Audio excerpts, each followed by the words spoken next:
big ball of energy that goes. And when I go. When I'm doing something, I go hard, I go strong, or I go home, you know? And when it comes to relationships, I try and be an adult most of the time.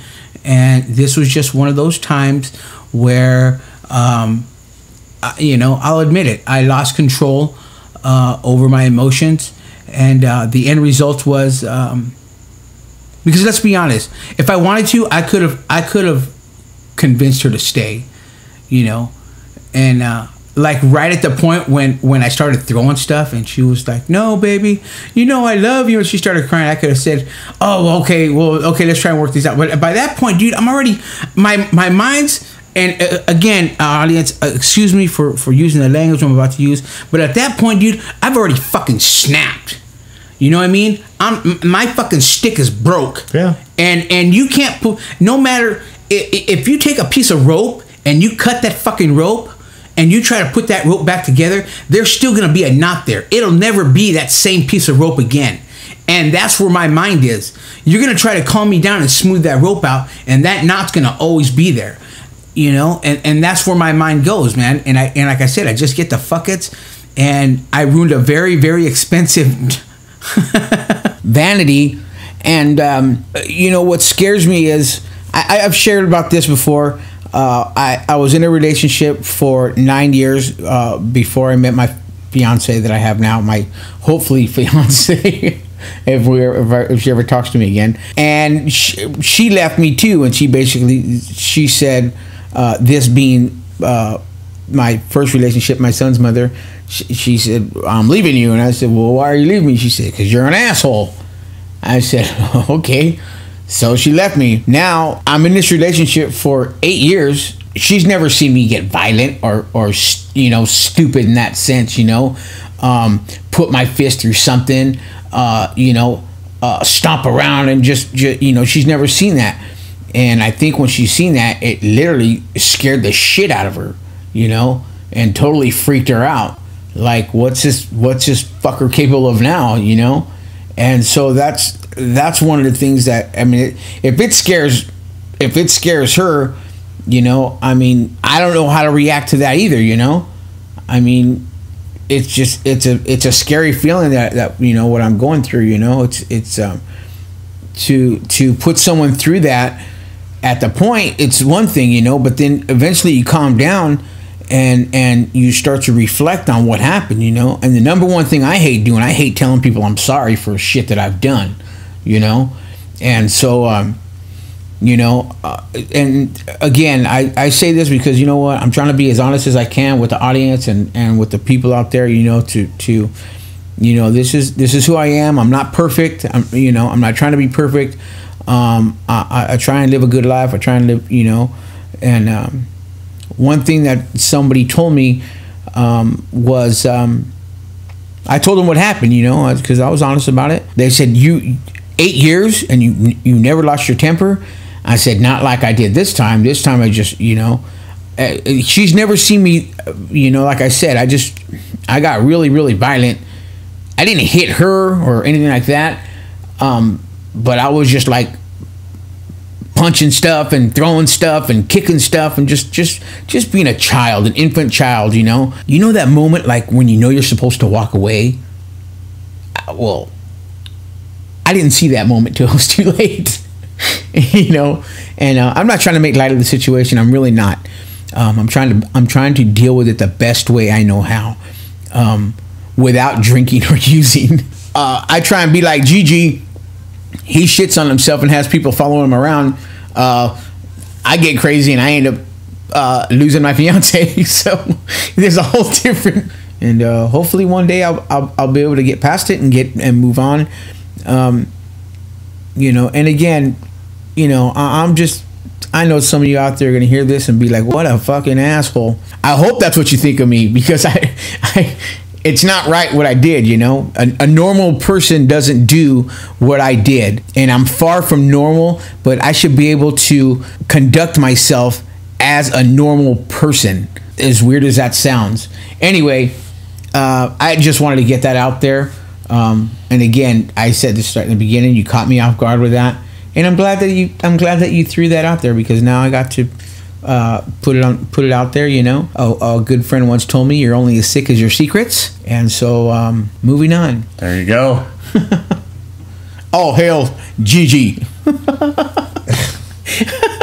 And his pack of wolves. Was it a pack of fucking wolves? Malamutes. Malamutes. just the word itself. We're gonna eat those Malamutes over there. You ever been hunting for Malamutes?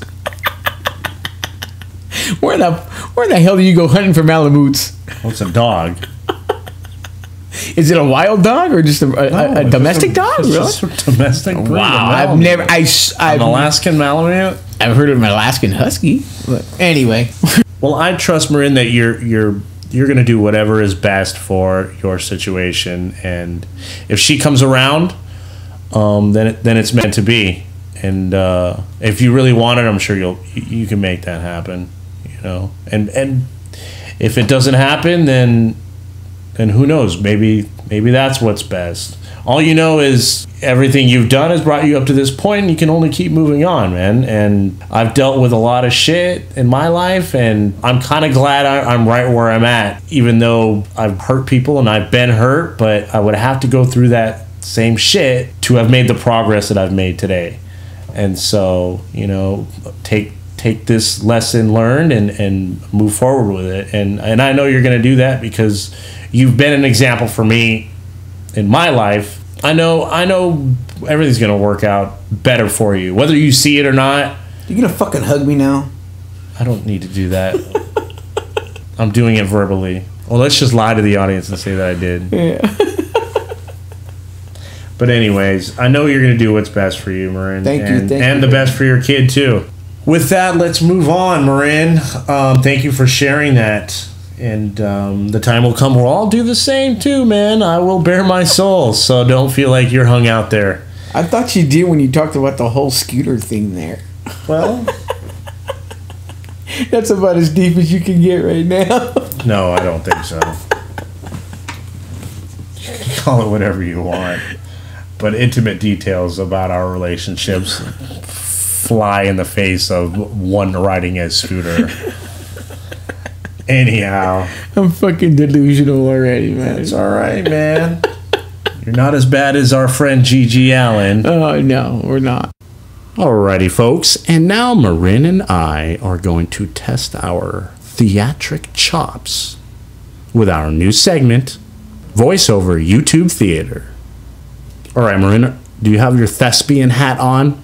I do have my thespian hat on, and I think I'm ready to let loose my contained insanity. And I have the perfect role for you then. Oh, I can't wait. He hasn't told me what the role is yet, so I'm anxious. I'm excited with anticipation. I am sporting a stage chubby, so to speak. Wow. And I'm going to unleash it on you guys. I'm going to fuck you in your ear hole. Ready? I'm not going to hold back, and you better listen to me to fruition. And that means until I come. I knew a chick that would do that for $25. Does she have hearing aids? She does now. And here we go. Excuse me. Have you ever danced with the devil in the pale moonlight? Really? I'm gonna kill you.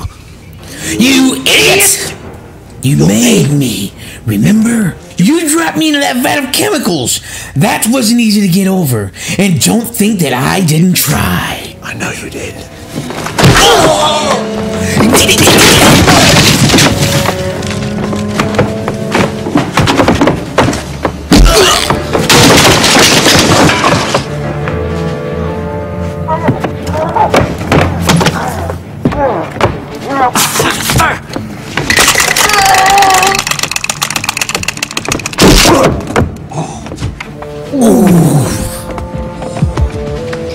You killed my parents. What?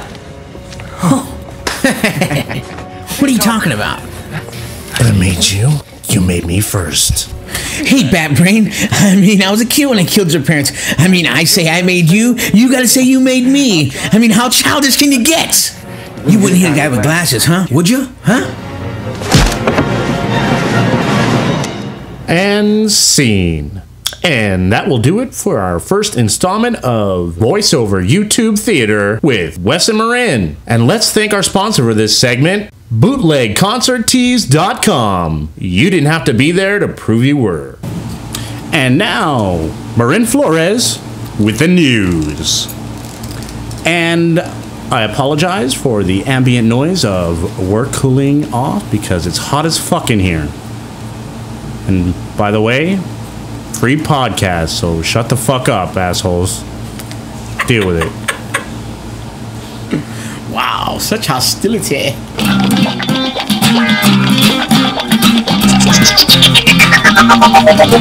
We don't do the traffic here, and you're not gonna hear the weather. When it comes to current events, I could be a little better. Now my palms are sweaty and my mind is tweaked. It's time to deliver the news for the week. Are they gonna like it?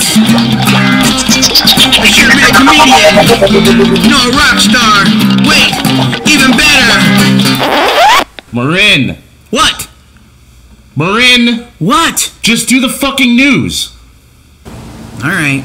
Story number 1. Norwegian mass murderer Andreas Behring Breivik was jailed for a maximum term on Friday when judges ordered him sane enough to answer for the multiple murders of 77 people last year, drawing a smirk of triumph for the self-styled armored warrior against Islam. An unrepentant Breivik, 33, gave the Oslo court a stiff-armed, clenched-fisted salute before being handed off the steepest possible penalty of 21 years. His release, however, can be put off indefinitely should he still pose a threat to the liberal society left traumatized by his bomb and shooting rampage last July. Justifying blasting a government building and gunning down dozens of teenagers at a summer camp as a service to a nation threatened by immigration, he had said only acquittal or death would be worthy outcomes, but his biggest concern was being declared insane, a fate he said that would be worse than death. Takes a lot of yarn, takes a lot of string to make a ball of yarn. That's all I'm saying. Really? What do you think? How's that for some loony bin shit? Just when you think the whole Colorado thing is these guys. I honestly don't remember that story. I've heard references to it, especially when people are talking about this the Batman massacre. Right. They were referring to this guy. I can't remember, but I do remember somebody telling a story in the news about something like that, and I think that, if I'm correct, the people that he was shooting at in the summer camp, he also had booby traps set up in their escape route. So not only they thought they were getting away, and only to be slaughtered. Only to be slaughtered. Lambs to the slaughter, per se. Yeah, I got you. Horrible. But it's good to see that he's getting, a conviction. Although 21 years doesn't seem very long in comparison to how many people were killed. Right, but it even said that if after the 21 years, the courts feel he's a threat to the people that I guess are still alive, I imagine, because he gunned down 77 people. If they still feel he's a threat to society, then they'll keep him there for another 21 years or however long it is. Kind of like the whole Charles Manson thing. Yeah, that guy goes up for parole every 4 years, every 5 years. Yeah. He says straight out, hey, if I wasn't strapped to this chair, I'd kill you motherfuckers. So, I'm better left inside here. You don't want me out there because you're afraid I'll take over the world. Yeah. True insanity. True insanity. All right, moving on. All right, here we go. SOS story number 2. Dr. Catherine Bacon was stuck in traffic while making her way to the Brass Surgery Center in Baton Rouge, Louisiana on Wednesday. So the determined doctor left her car behind and cut through traffic on a 7-year-old's bicycle. Catherine called. She said she was outside my house. She said, hey, have you got a bike? A colleague, Dr. Brian Barnett, told WAFB. I walked outside and said,